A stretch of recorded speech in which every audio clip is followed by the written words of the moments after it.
beneath the Helm of Night. The two Skitarii moved with watchful steps, careful not to trip on the detritus strewn across the path. Ice crystals and rock fragments littered the floor, shaken loose by the regular moonquakes that rattled through Nihthelm like a slumbering beast turning in its sleep.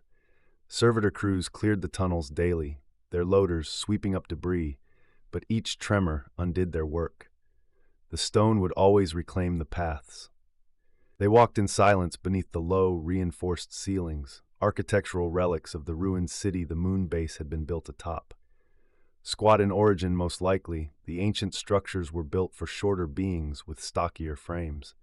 And while most Mechanicus personnel had adapted with compression augmetics, it was still a nuisance. Skitarii Vox Delta 79 had his Serpenta shouldered, one hand on the sling, the other hooked in his crossbelt. He strolled with the ease of someone who'd walked this route 100 times. Scion Scout Cole 0N3, ever more rigid in posture, had his arms folded, his Serpenta balanced neatly between them for quick deployment. Their boots clacked along the old stonework, reverberating down the corridor like distant gunfire. Breathers hissed with each exhale, clouds of vapor drifting around them in ghostly plumes. Lumen strips flickered overhead, one after another, casting just enough light to navigate. Some had failed long ago, leaving stretches in half-shadow. This was the dog shift, the final watch of the day. Most of modular Alaband was shut down during this cycle. Labs and research halls powered down for maintenance. Medical bays ran only the most essential diagnostics.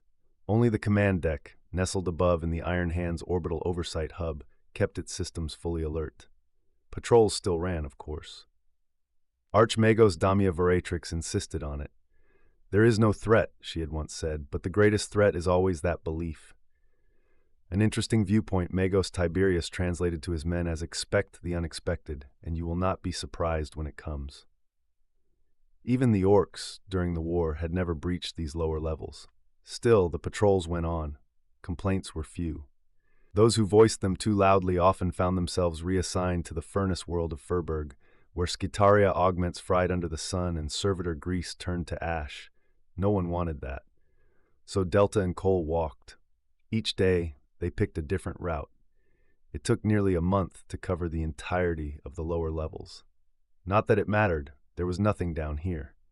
A quake rumbled through the stone, low and distant, but sharp enough to send a few pebbles dancing across the floor. They paused, waited for it to pass, and then continued on. Delta absently kicked a stone ahead of them. It clattered off the wall, landing with a splash in a small puddle. Cole stopped mid-step. Delta took one more before noticing. The Scion Scout narrowed his augmentic eye at the puddle, then at Delta. They both approached it, stopping just short. "That shouldn't be there," Cole said flatly. Delta crouched. The stone was wet, glistening with clear fluid. He reached under his cloak and withdrew a compact Auspex unit. Not standard issue for patrols, but he was holding it for his Alpha, currently posted to Modular Bill across the old lake bed. The device chirped. "Cold," Delta said, "but not as cold as it should be." He tapped the reading. "Stone's just above freezing." He looked up. Cole said nothing. Then a sound, a sharp crack followed by a dull thud far down the tunnel. A gust of air rushed toward them, stirring the dust into mist. Delta pulled his personal lumen, sweeping its narrow beam ahead. The corridor remained empty. Walls frost-lined, pipes humming gently, floors untouched. Claw marks scored one wall, long and deep, carved by something massive. These were common across the moon, signs of some prehistory conflict. Cole turned back to the gouges, casting his own lumen on the opposite wall. Melted craters pocked the stone, evidence of sustained weapons fire, always the same. Wherever the claws were, there were signs of a battle. No one knew what had happened here before the Mechanicus arrived. The walls bore scars older than any of the men who now walked them. Gouges, long, deep, and unnatural, cut through stone and rusted steel alike. Some were claw marks, raking furrows through hardened bulkhead plates like parchment. Others twisted in jagged spirals or trailed like talon drags across the ceiling, impossibly high. More than once, Delta or Cole had paused to run a gloved hand over one of the ridges, trying to imagine what force could have done such a thing. These were not the crude impact scores of orc weaponry, nor the plasma burns of human war. They had been here before.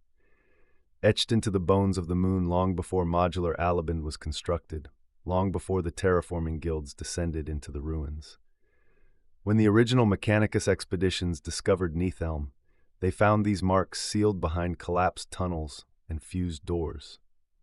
A few were catalogued, photographed, logged with vague notes, unknown origin, possibly Xenos, likely decorative or ritualistic. That assessment had not held up.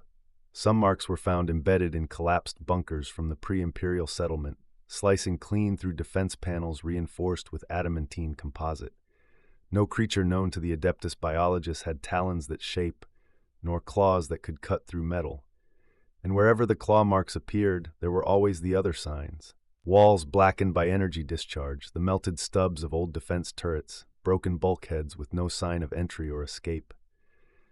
It had the look of a battle fought in panic, one the defenders had clearly lost. Even now, centuries later, the cause remained unknown. Some said it had been an uprising of corrupted servitors. Others whispered of pre-imperial Xenos raids. But the most common belief, unspoken except in hushed conversations on long patrols and behind sealed rebreathers, was that whatever it was, despite the outward defenses, the attacks had appeared to have started from within. The two men continued, lumens drawn now. Ahead, the corridor sloped downward. Not a problem for the Skitarii. They had compression augmetics and grav-tuned joints, but it reminded them this was part of the old city. The lowest tunnels followed the curve of a long, dry estuary, once part of a vast lake system, now evaporated. The entire base sat atop that lake bed. Modular Eliband held the research labs, the Medicae Center, and the orbital command deck, home to Brother Osric and Brother Godric. Across the basin, Modular Bill, where they were stationed, housed the Skitarii barracks, a small dock jutting out into the empty lake bed and defensive emplacements. And farther still, rising like a steel bloom from broken rock, was Modular Fote, where a macro cannon battery was nearing completion. Its power systems ran deep into the earth, and the Adeptus Mechanicus were carving new tunnels daily to extend reactor lines and install condensers to reshape the air. The terraforming of Nihthelm would take decades, but it had already begun. A thin atmosphere clung to the surface now, barely breathable. But down here, in the depths, the air was changing. Some said you could taste it. "Moon's breathing," Delta muttered, tapping a droplet off the end of his rifle. Cole gave a soft click of agreement. They reached the next junction. A pile of rusted metal sheets leaned against the wall, old orc weaponry stacked by type. The greenskins had never made it this far. These were brought down during the war, stored away to keep them out of enemy hands. Most of it had never been touched since. Delta stepped around a rusted shuta and kicked a path clear. "Still no word on when they're clearing this section?" he asked. Cole scanned his internal records. Brother Osric proposed expanding Modular Bill into this wing 5 cycles ago, deemed inefficient. Brother Godric prefers to lower the decks of Eliband instead. Delta frowned. "Makes sense for Bill, but we're opposite ends of the lake bed. Why tunnel when you can build over?" Cole offered no answer. Their commanders were Astartes. Logic was not always their compass. They moved on. A glint on the ground caught Cole's eye. A servitor hand, severed. The augmetic reshaped into a crude scoop, likely from a maintenance crew. Farther on, they found a dented wheel. Small, servitor chassis-sized. "That's 2, Delta murmured. Cole scanned the metal. No ID code, no scrap log, recent damage. Delta grunted. "Our janitor teams appear to be falling apart." "Unlikely," Cole said. "Servitors are maintained by Fiskbala adepts, so probability of poor maintenance low." Delta shone his lumen along the path. He frowned under his mask. "That's what it looks like?" he asked. Cole added his own lumen to the sweep. The tunnel ahead was darker, but their combined beams picked up a shape. Another hand. This one ended in a brush instead of fingers. "Oh dear," said Delta, flatly. They moved forward, inspecting the remains of what had once been a servitor's augmetic appendage, likely a match for the shovel hand they'd found earlier. It lay beside a small tracked cart, its cargo of shattered rock and dust still neatly contained. There was no sign of a cave-in, no collapse, no reason for it to be here. Delta crouched beside it. "Could it have dismantled itself?" he asked aloud.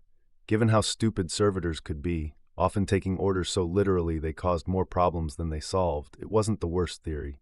Cole leaned in, examining the separation marks. "Cut clean," he said, "too precise for an industrial saw." Delta looked up. "Clean as in?" "Diamond-tipped glaive," Cole muttered, more to himself than to Delta. Delta paused. "Well, that's a sentence I didn't expect tonight."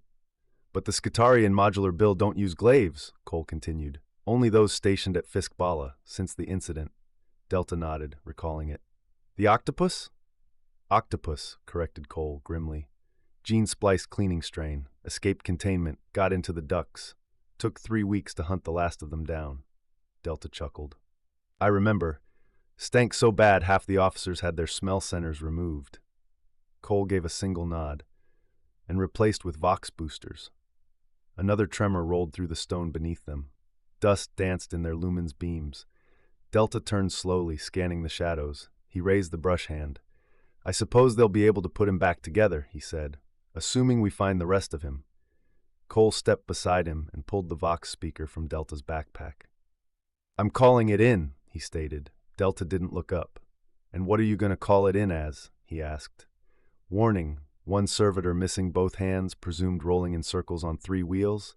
I guarantee they'll tell us to stay down here until we do find him."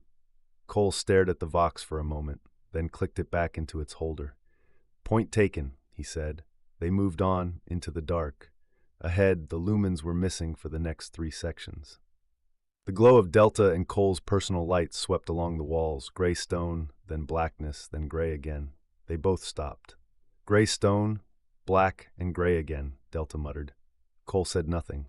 They stepped forward. Halfway through the middle section, the wall was simply gone. Rubble covered the ground. A collapse? They reached the break. Their lumens couldn't penetrate the darkness beyond. Delta stepped through first, drawing himself to full height for a change. The ceiling was higher here, much higher. The walls were wide, uneven, and ancient. He turned, shining his lumen back toward the path they'd come from. The wall they'd stepped through hadn't collapsed. It had been built. A false wall, carefully shaped to look like bare rock from their side. "That's not good," Delta said. "And this isn't on any of the base plans." Cole stepped through behind him, scanning the break in the stone. "Moonquake must have loosened the seal," he observed. Then there was a crunch underfoot. Delta looked down. Bones, rib cages, femurs, shoulder blades, skulls, bodies. He shone his lumen down the length of the corridor, hundreds of skeletons, scattered and broken, receding into the gloom as far as the light reached. "What is this?" he asked. "A catacomb?" Cole knelt beside the remains. He shifted aside larger bones, revealing an object buried beneath, a long weapon-shaped husk, rust-red and rotted. "Unless they buried their dead armed," he murmured. Here and there, belt buckles gleamed dully beneath the dust. Strips of decayed fiber suggested uniforms, powdery smears where rubber boots had once been. A warped plastic pouch containing rusted lumps. A copper bottle, its surface etched with green corrosion. Cole lifted a skull, examining it closely. One hole in the cranium, then another, and another. He held it up and shone his lumen through the exit wound. Delta swept his light over the remains, his voice low. "Exterminatus protocol," he said. Cole turned. "What?" Delta gave a small shrug. "Didn't you hear the rumors about Halfon Break's station?" he said, always one for gossip. "They said the original crew culled everyone infected with rust fever, whole sectors, sealed and purged." Cole shook his head. "It wasn't rust fever," he replied. "I heard it was some kind of demonic incursion." He set the skull down with care. "We should call this in," he said. Delta shone his lumen upward. The ceiling here was streaked with orange-red like dried blood, but metallic, rust, same as the walls. "Better head back into the main corridor to get reception," he advised. Cole stood. Then the bones began to tremble. Another minor moonquake shuddered through the tunnel. Dust and fragments slid from above. From the darkness ahead came a heavy crack, then a dull thud, something large shifting or falling. Silence followed, and then quiet, unmistakable. A sound not heard on Nihthelm for 20 millennia, the slow, wet drip of water. Cole checked his temperature gauge again. Still cold, but a warm breeze was rising from the passage ahead, faint but unmistakable. Not recycled air, moving air, living air. He stepped forward several feet before Delta caught up. The other Skitarii grabbed his shoulder lightly and looked into Cole's augmentic eye. "Listen," he said. They stood still. The dripping was no longer alone. Ahead, they heard the soft trickle of flowing water. They exchanged a glance. Cole nodded, and they moved forward again, bones crunching beneath the hard press of metal boots. Their personal lumens cast long shadows over the skeletal remains, shifting like ghosts against the walls. Neither of them had ever imagined walking through a tunnel made entirely of bones. It wasn't the bones themselves. It was the dripping, the dark, the fact that this moon shouldn't have any water at all. Then the tunnel opened up. Cole stepped out first. A vast cavern yawned before them, so wide their lumens couldn't reach the far side. The ceiling arched high overhead, lost in gloom. Passages lined the walls, some only shoulder-high, squat-made. Others larger, cut or widened long ago for human passage. The air was cold and heavy with mineral scent, but unmistakably alive. The cavern wasn't man-made. Stalactites and stalagmites jutted like jagged teeth, iron-rich and rust-streaked. The whole chamber glowed a dull, bloody orange in the lumen's reach, the walls colored by centuries of seepage from the ruined city far above. Rust had leached downward into the rock, staining everything. On old surveys, this would have appeared as nothing more than an iron deposit, easily ignored. No one had ever come down this far. Delta looked around, quiet. "A lava tube," he whispered.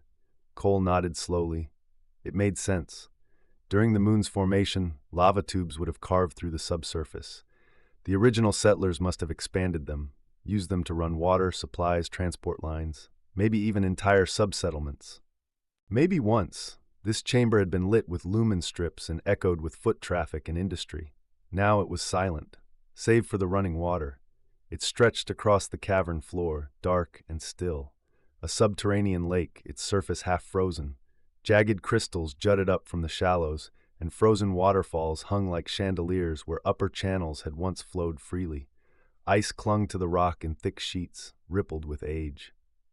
Delta stepped to the edge, shining his lumen across the water. It revealed only more blackness. "Terraforming must be working faster than they thought," he said. "Or maybe it's the moonquakes, all that shifting, the heat's rising." Cole said nothing, but he could see it too. If left untouched, this ice would eventually sublimate into the atmosphere, just like the vanished lakes above. Cole stood still, his Serpenta resting between his folded arms. "Let's reason this out," he said quietly, his tactical subroutines sifting through the gathered data. "If the rumors about Geofon Brick Station are true, then maybe the dead down here didn't die down here.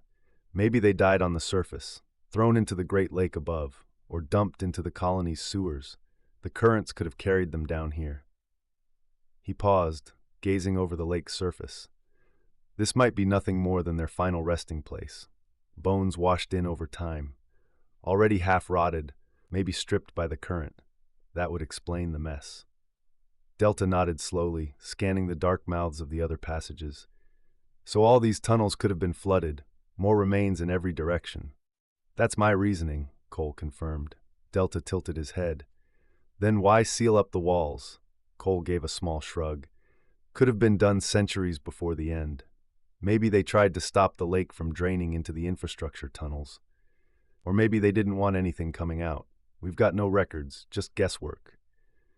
A sudden crack snapped through the air. Both men turned to face the frozen lake. Delta stepped forward onto the ice. His boots clicked, then deployed stabilizing spokes with a mechanical whir, gripping the surface. Cole didn't move. "What in the Omnissiah's name are you doing?" he called. Delta crouched, shining his lumen down into the frost. "There's something under here," he said. "Looks like a body, still intact." Cole hesitated, then, against his better judgment, stepped onto the ice beside him. Beneath the translucent surface, a humanoid shape lay frozen in place. The distortion of the ice made its proportions hard to discern, but its arms looked far too long. The hands clawed. Cole shivered. "That proves my point. Bodies in the ice could be worse. We could be smelling them." Delta didn't answer. He stared down a moment longer, then stood up. "Let's not hang around to find out," he said. "We should call this in." Cole reached for the Vox pack on Delta's back, then stopped. Iron, of course. The iron-rich walls would block their signal. "We're below the relay grid, this far under, through that much iron. Might as well be screaming into a storm. He said, not bothering. They'd have to get back to the main tunnel first. They turned and began walking, off the ice, back the way they'd come. Bones crunched faintly beneath their boots, lumens flickering against rust-stained stone.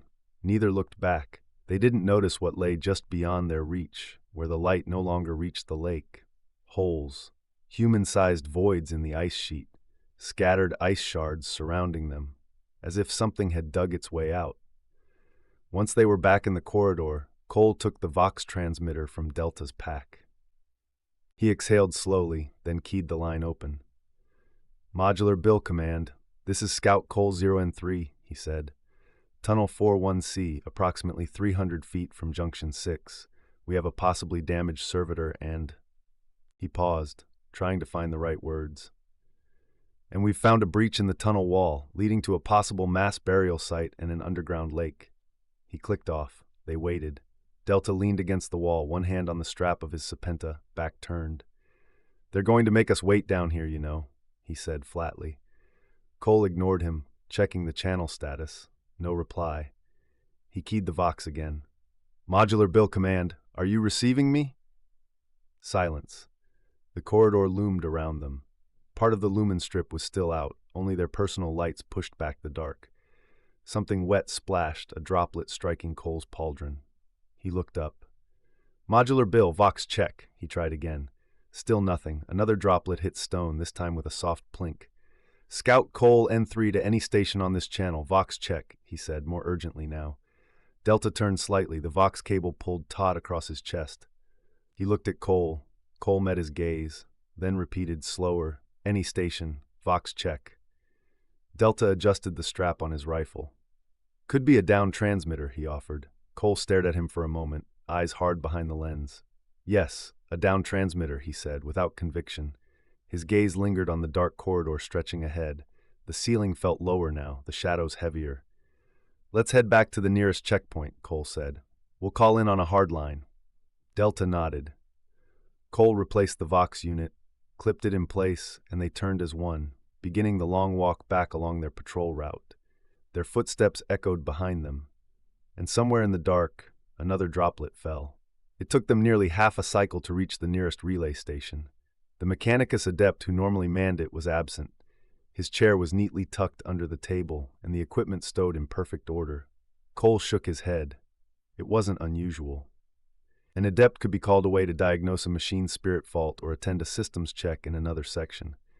The dog watch patrols weren't for security, just routine. He stepped to the console and picked up the hardline Vox feed, tapping the receiver. The line lit up, open. "Scout Cole 0 and 3 to any station on this channel. Vox check," he said into it. His voice came out faster than intended. Breathless, no reply. "Throne's sake," he muttered. He reached into a chest pouch, pulled out a small brass key, and slotted it into the unit. Turning it, he flicked the line to the primary emergency channel, direct to Modular Bill Command, Magos Danuit's hub. He was about to speak when he paused. The line wasn't connected. No handshake signal. Nothing. His hand hovered over the override. A second key would patch the call through to Modular Eleband, direct to Orbital Command. But he didn't move. No need to go beyond protocol. Not yet. Right? He exhaled slowly, pulled the key, and placed the Vox handset down. "We'll go to the security station," he said. "Next level up." Delta, who had taken off his rifle to rest his back, retrieved it again and slung it over his shoulder with a sigh. As they started walking, Delta grumbled, "When are they going to put a tram down here, or any kind of conveyance?" Cole held his Sepenta across his forearms again and answered in a bored tone, "When it's cost-effective. Figures." Even here, closer to known infrastructure, the condensation was worsening. Droplets clung to the walls, tiny pools forming in shallow cracks along the edges of the floor. As they reached the corner just before the security station, Delta stopped, turning slightly to shine his lumen on a scratch in the ancient stonework of the wall. Cole slowed. "You've seen that one before." Delta said nothing, scanning the mark. Then he stepped forward. The gouge was long, deep, just like the others. But this one was new. Cole joined him. As he did, his boot struck something. Tink. Tink, tink, tink, tink. Shell casings scattered across the floor. He looked down. Serpenta plasma round casings. He looked up. The long claw gouge was layered in dust, except for one above it. Fresh, clean. A new claw mark had been scored across the stone since their last pass. Both men turned their lumens across the wall behind them. They knew what they'd find. Scorch marks, plasma residue, tight grouping, fired in haste, in panic. They locked eyes. Delta unshouldered his Serpenta. Cole brought his up into ready position. No more talking. They moved forward, slow and silent. Here and there along the passage they saw more plasma shell casings. Spent, scattered. Signs of a running firefight. The security station came into view. Not much more than a widened junction where 3 tunnels met. A defense barrier was positioned to cover 2 angles. One side bore the mount for a heavy stubber, still locked in its case against the wall. It had never been needed. Until now. They stepped inside the makeshift defense line. It had been useless. The desk was overturned, deep claw marks gouged into its surface, and in the middle of the junction stood the robot assigned to guard the area. A lumbering Guardian robot, built for defense but modified over the years. Its missile launcher socket had been replaced with a powered claw, giving it 3 arms for clearing rubble. That had been its only function. But its primary weapon had been left on the other arm, or rather, the socket where the weapon had been. The joint was sliced clean. The weapon lay on the floor, severed. The robot itself had been lobotomized, its cranial unit torn open, augmetic cores spilled across the floor like shredded wiring. No bodies.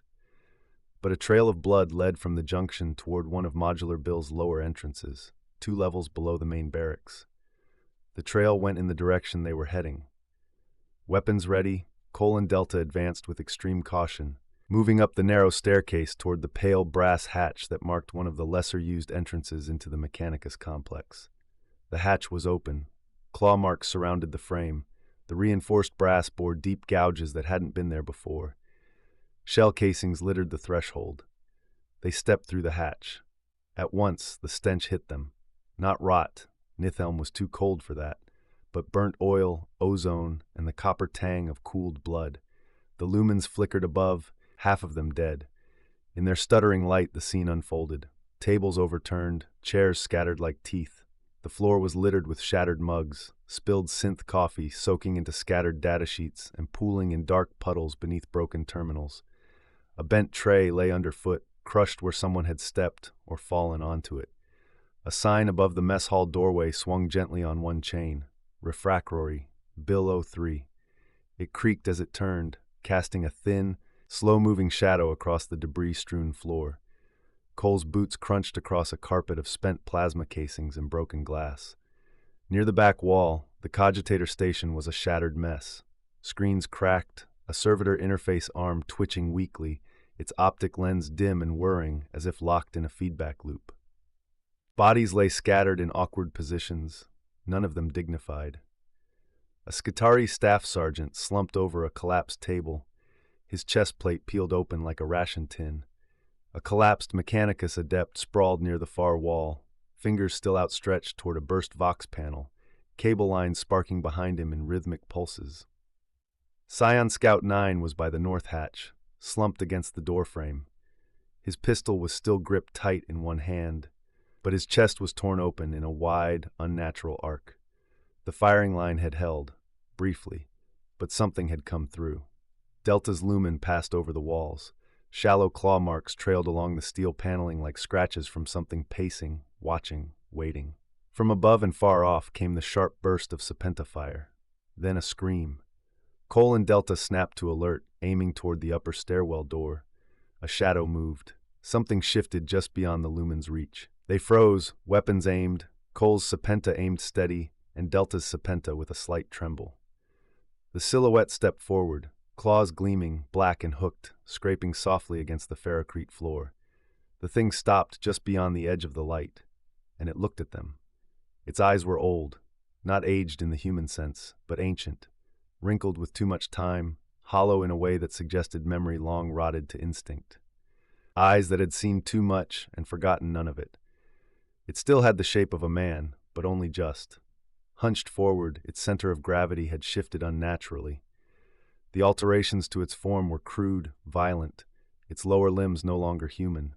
They bent backwards at the knee like a beast's, hooved and jointed with unnatural musculature. Cole thought fleetingly of a beastman, and how posture alone could mark the shift from man to monster. One arm had elongated into a jagged talon, the joints stretched and split, fingers warped into blackened claws. The other hung low, ending in a mangled appendage that may once have been a hand, but now dripped blood in steady drops. Its jaw retained the basic structure of a human skull, but its teeth were cracked, blackened. Newer, longer fangs jutted upward past split lips, part of a transformation not yet complete. The flesh across its body sagged in some places, pulled tight in others, blistered with frostbite and discolored with rot. On its brow, two horns protruded, one twisted and thick, the other shattered. Whatever this thing was, it had not been born. It had been made, and it was still becoming. Then it made a sound, not quite a growl, not quite a laugh. A snarling hiss curled into a dry, rattling chuckle. Both men opened fire. Delta's shots went wide, scattering bright bolts across the corridor wall, but Cole placed all 7 shots center mass. The thing staggered, plasma rounds burning into its blackened chest. Then it opened its jaws and screamed. A raw, ear-splitting howl, part pain, part rage, part something else entirely. They ran, out through the hatch, down the stairs. Boots clanged on metal. At the base, sharp grapples shot from their feet to stabilize them. The thing behind, too fast, too close, skidded across the smooth floor, hooves failing to find purchase. It crashed into the security servitor, both collapsed in a tangle of limbs and metal. Cole and Delta sprinted on down the side passage. The corridor narrowed, the ceiling pressing low. No problem for the Skitarii. Both dropped their servo heights, compressing smoothly to run through the squat forged halls. But the creature, man-tall and hunched with horns, scraped the roof with every step. Its claws tore at the walls, its screeches growing wilder as it crashed through after them. Cole engaged his second lung. Delta pushed oxygen to max, combat stims auto-injecting into his spine. They sprinted, stumbling, regaining balance, and moving on swiftly. They passed more bodies, part of the security team from the junction, strewn across the floor, some still holding weapons. Then they reached a narrow stone bridge over a shallow chasm, once part of the moon's defense grid, just 20 feet deep and filled with rubble, but still a drop. They charged across. More corpses ahead, defenders who'd tried to hold the slope. Up they ran, into the lower halls of modular Aliband. The hatch was in sight. Claw marks scarred the door, but it was intact. Cole reached the panel and slammed the access. Nothing. Locked. He fumbled for the override key, retrieved it with shaking hands and slotted it, but dropped it. It clattered through the grated floor and disappeared into the dark. "Thrown," he hissed, spinning. Delta was firing again. Plasma bursts slammed into the creature as it charged. Cole reloaded with trembling fingers. Delta fired a final shot, then raised his rifle to strike. Too late. The creature's claw swept out, slicing the weapon in half and tearing across Delta's pauldron, knocking him hard to the ground. Cole dropped his rifle and drew his pistol. The thing turned toward him, advancing. Cole fired. 7 shots struck its head and chest, plasma sizzling through its flesh, but it didn't stop. The burnt skin hissed, bubbled, reformed. Its blackened teeth fell away. New ones grew in their place, long, curved, hungry. It lunged and missed. It jerked backward. Delta had its leg in a death grip, dragging it down. The thing snarled, swiping at Delta, then turned again, mouth wide, jaws unhinging. The hatch behind them slammed open. A gauntleted hand reached through, seized Cole, and yanked him out of reach. An iron hand Astartes stood in the hatchway. His black armor was gouged and torn, clawed in a dozen places. He aimed a weapon unlike any Cole had ever seen, long, spined, and made of what looked like crystal. There was no sound, no flash. The creature's face melted, its body convulsed. The human parts withered to dried flesh and bone. The rest, twisted, demonic, vaporized into smoke and steam. The Astartes stepped forward, aiming down the corridor. Beyond, they heard the clatter of hooves. More were coming. Brother Nathaniel appeared, dragging Delta through the hatch, one arm under his shoulder. The first Astartes, his crystal weapon still glowing faintly, pushed Cole back inside. Cole scrambled to his feet, reloading his pistol. He looked up. "What are they?" he asked. The Astartes looked down at him. Twin green lenses gleamed from his helm. Nihthelm, said Brother Osric in a voice flat as stone. Then he slammed the hatch shut.